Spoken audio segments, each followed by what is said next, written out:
ایک انہوں نے کہا یہ ڈک میں کبھی کبوتر وغیرہ اپنے بچے دے دیتے ہیں تو پھر وہ بیٹے بیٹے کرتے ہیں، اس سے اسمیل پیدا ہو جاتی ہے، تو کیا ان کو ہم وہاں سے ہٹا سکتے ہیں؟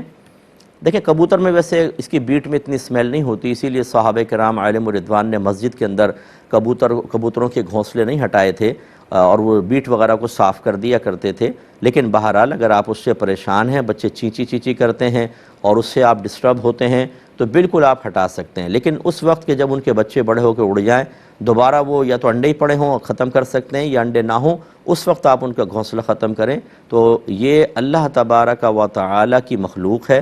اگر ہم کسی کو پالتے ہیں تو اللہ کی عادت یہ ہے کہ اللہ تعالیٰ اسے ہمارے حوالے کر دیتا ہے، اور جب ہم کسی کو پالتے نہیں ہیں، یعنی کیج برڈ نہیں ہوتے ہیں، ایسے ہی جو اڑنے والے ہوتے ہیں، تو پھر ان کی کفالت خود اللہ تبارک و تعالیٰ براہ راست فرماتا ہے۔ آپ یہاں سے ہٹا بھی دیں گے، اللہ تعالیٰ الہام فرمائے گا، وہ کسی دوسری جگہ جا کر گھونسلہ بنائیں گے، جیسے کہ روزانہ دانے کے سلسلے میں اللہ تعالیٰ چڑیا کو، کبوتروں کو الہام فرماتا ہے، وہ اپنے دانے تک خود پہنچتے ہیں، کھاتے پیتے ہیں، تو اس لیے آپ اس میں کوئی گناہگار نہیں ہوں گے۔ لیکن بچے ہوں تو نہ ماریے گا، یہ ٹھیک نہیں ہوگا۔